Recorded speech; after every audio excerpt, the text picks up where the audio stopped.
We're here at Beaver Stadium after Penn State's 46-11 win over Nevada. Penn State absolutely dominated in the game. It obviously wasn't close. Nevada had the lead score, but other than that, there wasn't really much to look for. But still, Will, what was your biggest takeaway from the game? Yeah, my biggest takeaway, I'd say, is Kyron Hudson's first game as a Nittany Lion. He had 6 catches for 87 yards and a touchdown. And even though it was, yes, it's Nevada, it's a weaker opponent, but he still had that one sideline grab in like the third quarter that's still a really good catch regardless of opponent. So I think Drew Aller has found his favorite target at least through one game, and it seems like they can be a really good duo as the season goes on.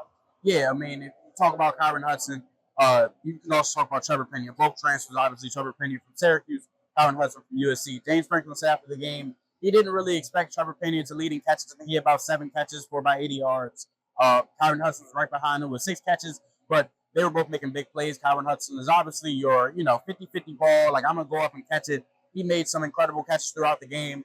But this is something that the team has basically been telling everyone for a while. Maybe guys weren't listening. I think if you look from the outsiders, and again, the stat sheet will show that too, so you can make that argument. But if you look from an outsider perspective, you'll see that Trevor Pena is the, big-time, high-profile transfer. Obviously, still Kyron Hudson coming in from USC obviously makes a difference. But I don't think a lot of guys expected him to be, I would say, the top receiver. I think that was very interesting. I also think it was very interesting to see how Deni Dennis-Sutton played. 2.5 tackles were lost, a sack, 2 forced fumbles, I think about 6 tackles.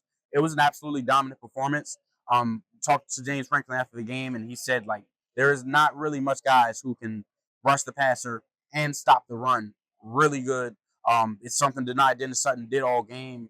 I mean, he was absolutely dominant. What did you see from Deni Dennis-Sutton? Yeah, I mean, Franklin said that he lost 10 pounds this offseason, and you could really see that. He looked like to be like a little bit faster, a little bit more agile, a little bit more just quicker out there. And he really did pick up where he left off from last season, and you can see why he's getting on all these preseason watch lists and All-American teams. Yeah, and it wasn't even just Deni Dennis-Sutton on the defensive line that had a performance. Zane Durant had his interception, which he almost scored, but he didn't get it. He thought he was going to. He said he used to play running back, so he said that was his first position. So it checks out. Zane and Deni are roommates, and they both had really big performances. Penn State got a lot of guys in the game, on both sides of the ball, but specifically on the defensive line. You saw Chaz Coleman get some time. You saw Randy Adderike in there late. You saw Xavier Gilliam.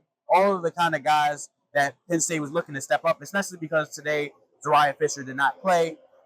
With that, again, Penn State won 46-11 and moves on to start the season 1-0.